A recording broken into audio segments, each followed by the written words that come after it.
Welcome to Empowered Learning. This is the first video in the video series for polar equations and coordinates. In this particular video, we are going to talk about the basics about polar coordinates to get to a point to where we recognize what they look like and how to plot them. In the other videos, I will discuss things such as polar to rectangular coordinate conversion and vice versa. I'll also discuss polar to rectangular equation conversion and vice versa. And then the last video in this series will deal with graphing polar equations. So when we start off talking about polar coordinates, the first thing that we want to realize here is that what the polar coordinate system is just a two-dimensional coordinate system that essentially allows us to be able to plot a complex number. And so if you're familiar with a complex number in the form of a plus bi, one of the things that you know that's important to us with a complex number is knowing what its modulus is.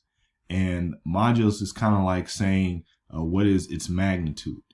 And note that the magnitude of a complex number is just going to be square root of the real part squared and the imaginary part squared. And we sum those two things together. So we have square root of real part squared plus imaginary part squared. And so this is important for us because we'll normally label this as R. And so how we actually locate a complex number in the complex plane is we'll graph things in terms of what it is on the real axis to the imaginary axis, okay? And so let's say if I had an A here and a B there, then this would be that point. Well, an alternative way to be able to plot that same point is to deal with it in terms of its magnitude, which is how far this point is from the origin. So here I would have that being an R, and the corresponding angle that's made in between the positive or the positive real axis and what we can call this terminal side of the angle. Okay? So it's an alternative way of being able to express a complex number in terms of its modulus or magnitude or distance away from the point from the origin of that coordinate system and in terms of its angle. So that's essentially what it is.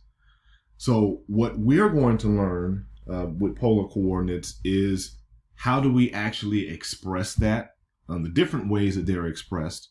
And one of the key things that we want to take into account here is that the way in which we plot polar coordinates is not going to be a unique thing. There is a standard way to do it, but there are several different ways that we can express the same point on a graph using polar coordinates. So that's the main thing that I want to get across in this particular video. Now, just as a side note, I do want to also mention that polar coordinates is also a way that we can express vectors if we need to express those vectors in a two-dimensional type of way. We know that vectors basically just represent a magnitude going in a certain direction. And if we look at our modulus of a complex number, or let's say if we look at that in terms of vectors, if we look at the magnitude of the vector as R, and we look at the direction as the angle theta, then again, we have another way of being able to model vectors as well. So I just want to go ahead and throw that out there as well. All right, so in figure 1, this is an example of what a simple polar coordinate two-dimensional graph would look like. And so figure 1 is an example of what this polar coordinate system will look like. The X and Y axes are considered to be the polar axes. since they can be viewed as fixed rays. The fixed point on a polar coordinate graph, and like how you see here, A, B, C, D, they're actually called poles, okay? And these lines that you see kind of going through the origin here through these points, they're called polar axes, or each of these will be considered a polar axis. So there are poles that lie on polar axes, okay? And so this is the basic anatomy of what this will look like. And so one of the things that we'll learn here is that, for instance, if we were looking at this point, or as we should properly say it, pole A, we would see that there are several different ways to be able to express this particular point in the polar coordinate system. Now, the two primary ways that we express a point or a pole in a polar coordinate system will be what you see here. And so this form of it, where we kind of use the parentheses with the ordered pairs, so to speak, where R is the magnitude, theta is the angle, this is the traditional math versions, math people's way of doing this. Here is for the people that are like engineers, scientists, or whatnot. They will often use this particular notation. So you're going to see me go back and forth in this series of videos using both of these notations just to kind of get you familiar with both, because you need to be able to recognize both. Now, when we express a point or a pole in a polar coordinate system, there's a standard way to do it, okay? It's not the only way to do it, but there's a standard way to do it. So the standard way is that our angle is positive, meaning that that angle is going to start, its initial side is going to be on this, what we know as the positive x-axis if we were talking about rectangular coordinates. It's going to start here and spin counterclockwise. It's also customary for us to limit that angle to be in between 0 and 2 pi radians, or 0 and 360 degrees. And so that's because we know that once we do a full rotation, any angle that's over 360 degrees is just going to be, a co-angle with something else. So for instance, let's say we have one full rotation here.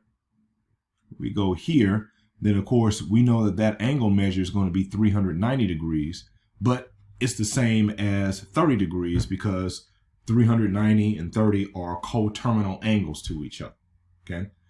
So that's why normally you'll see that we express those angles in between 0 and 2 pi, or 0 and 360 degrees.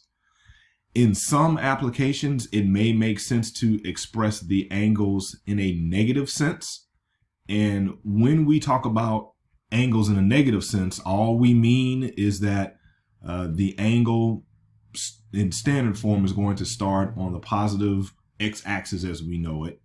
Or we can, and then here we can spin clockwise. Okay, so that's all that means. In standard form, your magnitude, or your modulus, R in this case, that's going to be a value that is normally greater than or equal to 0. Normally greater than 0, because if R equaled 0, then you would just be at the origin point here. So not anything too interesting there. So normally your R will be greater than 0. Unless you're at this point here at the origin. So now that we know that, the other thing that I need to tell you is that depending upon the application, it may make sense to break these standard ways, break the rules of doing this in a standard form. So I may be able to express R as a negative number. Or I may be able to express theta as a negative number, or I may be able to express theta as an angle that's going to be bigger than 2 pi or bigger than 360 degrees. All those things apply here. And so it just kind of depends upon the situation. For this series of videos, it is out of our scope to talk about the various applications when you would actually need to break those rules. What I'm going to focus on here is to make sure that you recognize where your points are, regardless of whether they are in standard form or not. So to summarize at this point, I wanted to just bring up a graphic here to kind of illustrate some of the things I've been talking about. So we know that we have the polar coordinate plane. It's a 2D coordinate system where each point determined by a distance from a reference point and an angle.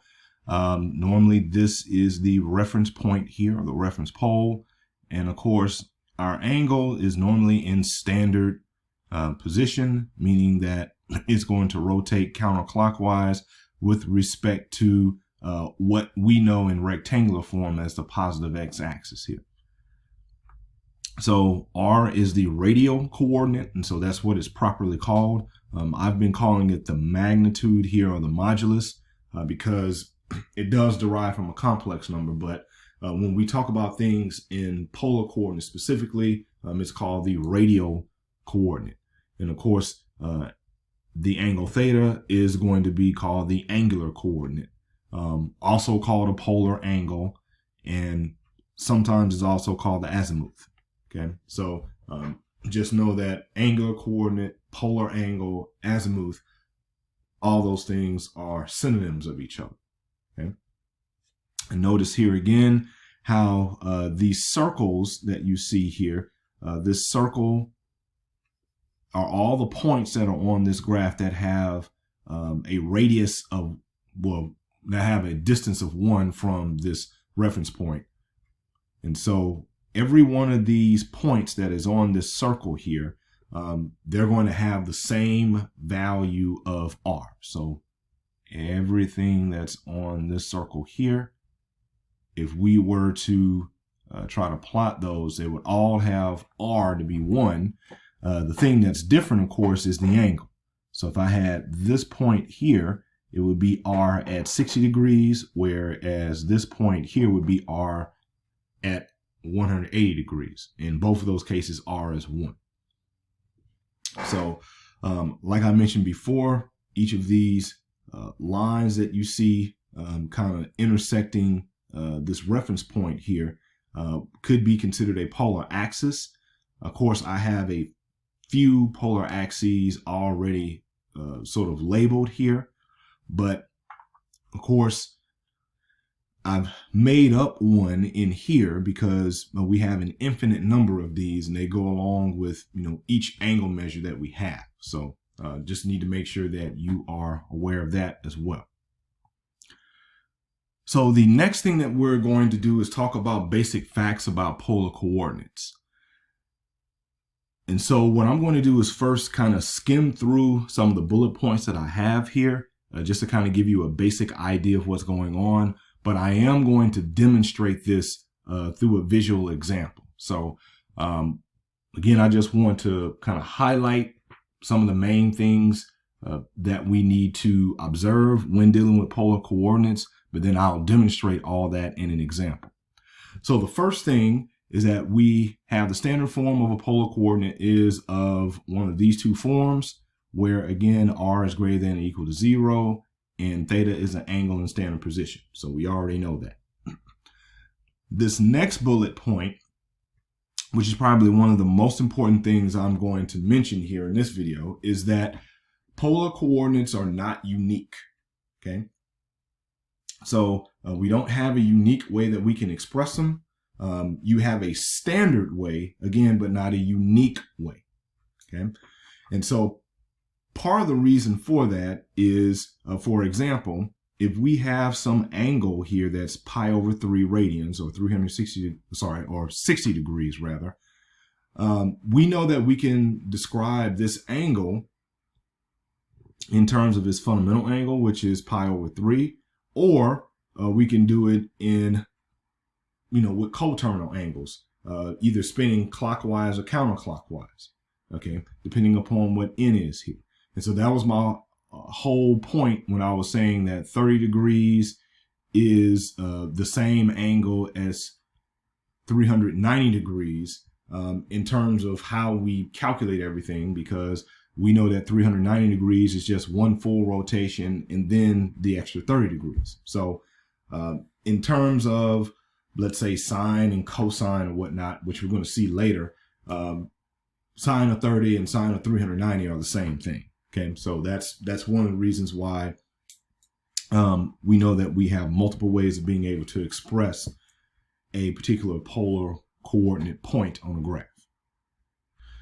Now, as I've mentioned before, we know that there are some applications that it makes sense for our modulus or magnitude, and I'll also call this the radial coordinate here. It may make sense for it to be negative, okay? It also may make sense for your angle to be negative, okay? Now, for polar coordinates, they can be expressed in various forms by the following two-step strategy. And so this is what I'm actually going to demonstrate to you, but I'm just going to kind of give you the highlights here. So step one is that we decide on if we want our magnitude to be positive or negative. If we want our magnitude to be positive, then what we do is from this reference point, we move out to the right somewhere, okay? If we want that magnitude to be negative, then we come from this reference point and move out to the left, okay? And let's just say, for instance, that the point that I'm trying to identify is here, call it X. If I want to express the radial coordinate positively, then I would basically come out here to where it is and then spin around this way to get to it. Okay, and if I did it that way, this would be in standard form, where when I do it this way, my radial coordinate is positive and my angle is positive. Okay, if I were to go out in the other direction, let's say come from here and go to this point, and I'm going to go ahead and switch colors here to make sure that we have a difference here. So let's say if I go from here and I know I got to come out here and then spin this way, then this is a case where my radial coordinate is negative and my angle is negative as well, okay? And so all this stuff that I've written here, that's basically what I'm trying to say, okay? And of course, step two, the direction of the angle, I've just already kind of demonstrated that. If I spin counterclockwise, and my angle is assumed to be positive. If I spin clockwise, then my angle is assumed to be negative. And so one thing that I do want to note here is that if we decide to let our radial coordinate be negative, when we spin this way, for us, this is like starting with 0 degrees, okay? So we're starting from here and spinning this way. So this would be 90, this would be 180, like that, okay? But if I did it the other way, meaning that my radial coordinate is positive, then in that case, and I'm going to write this in a different color as well, then if I'm doing it this way, then this is 0 degrees. Of course, this is still 90 degrees, and that's 180. Like how we're used to doing, okay? So we have to figure out whether the radial coordinate is going to be positive or negative first. And then after that, the angle measures start. And of course, they're going to always start at 0 degrees. And of course, if you spin in a clockwise motion, that's negative. If you spin in a counterclockwise motion, that's going to be positive. And so with me saying that, let me correct this, because this should be like negative 90 degrees and negative 180 if we're spinning clockwise, okay? So now what we're going to do is get some practice with that, with a particular point. so that you can see all the different ways that a polar coordinate could be expressed. So to try to illustrate all the different ways we could express a point on a polar coordinate system in its various ways, I'm going to use this point X here. So if I was to do this in standard, like the standard way that we would do it, then I would come from this reference point here. I'm going to go ahead and change colors.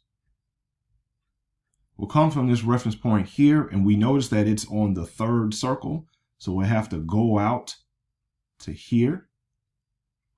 And that basically just establishes that R is equal to 3 in this case, or the distance in between this reference point and this particular point here is going to be 3 because it's still on the same circle.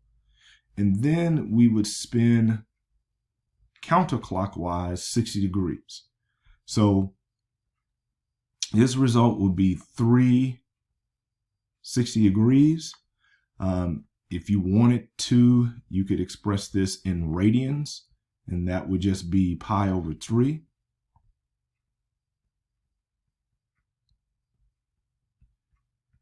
You could also express it this way as well.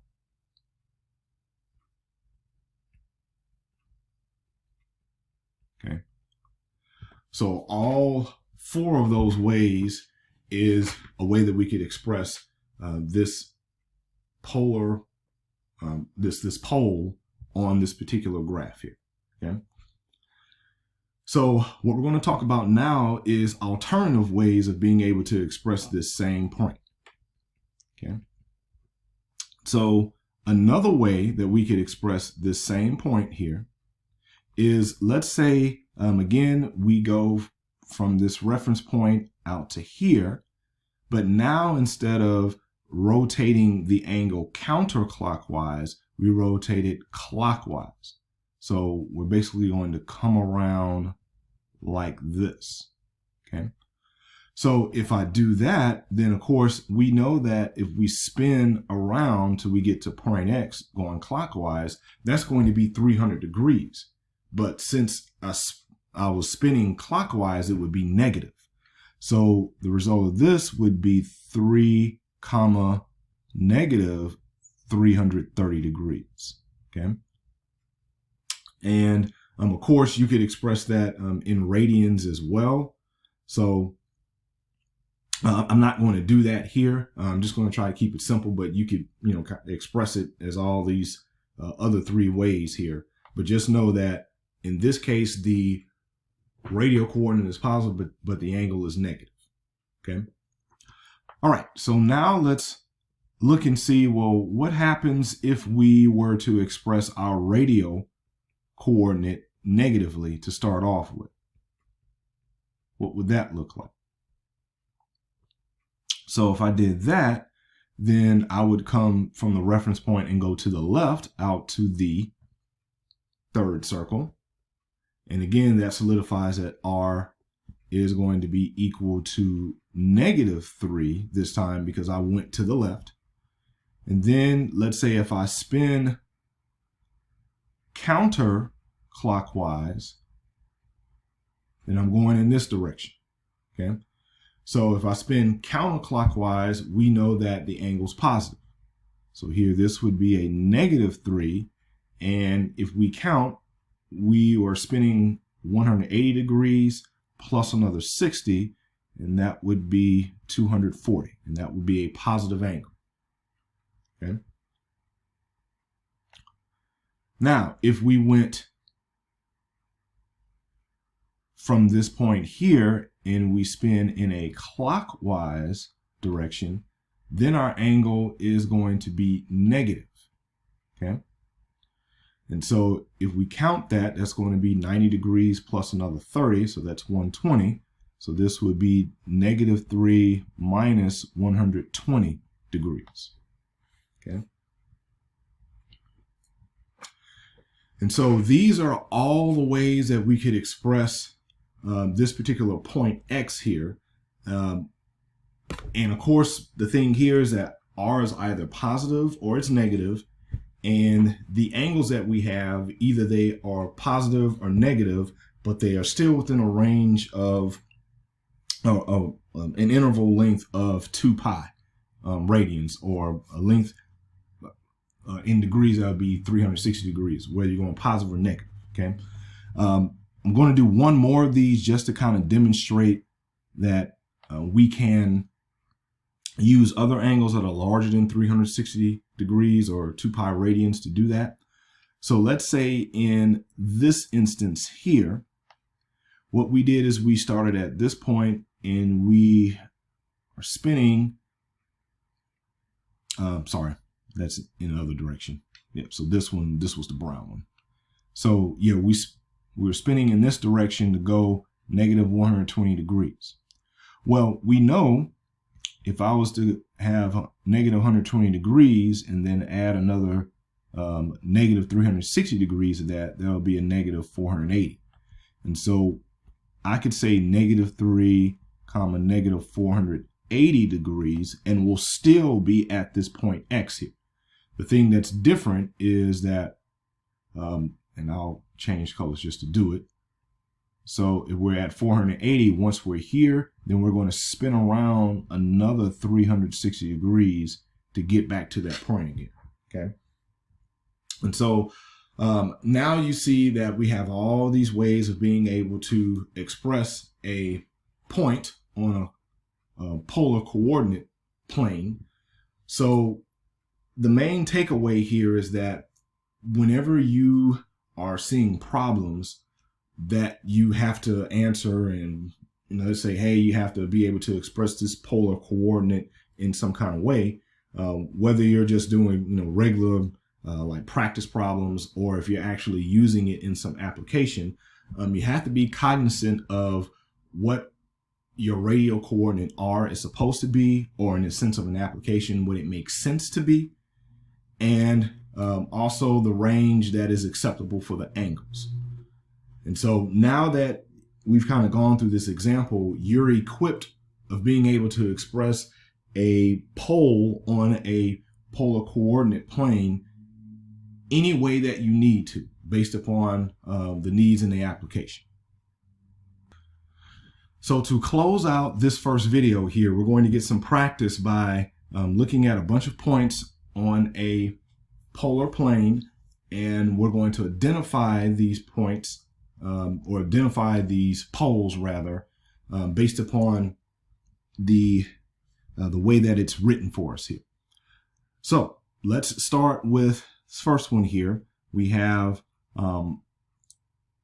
radial coordinate of -2, angle is 0. So if we look here and we started from our reference point here and we go out 2 units, and then we don't do anything with the angle since it's 0, then we know that this is going to be point C. For the next one, we have a radial coordinate of 3, angle is pi/6, and of course pi/6 is the same as 30 degrees. So here, if we start here, go out 3, and spin counterclockwise 30 degrees, we're at point A. For the next one, we have a radial coordinate of 3 again, but now we're spinning our angle in a clockwise manner, 11 pi/6 units, okay? And so 11 pi/6 in terms of degrees is going to be 330. And the simple way to convert that is, we know pi/6 is 30 degrees. So you just take 30 degrees and multiply it times 11, and that will give you 330 degrees. And of course, since this number is negative here, that's going to be negative. So we're going to come from here and spin around 330 degrees, and that's basically 30 degrees away from 360. So again, that's going to put us at point A. So you see both of these ways of expressing this particular pole here.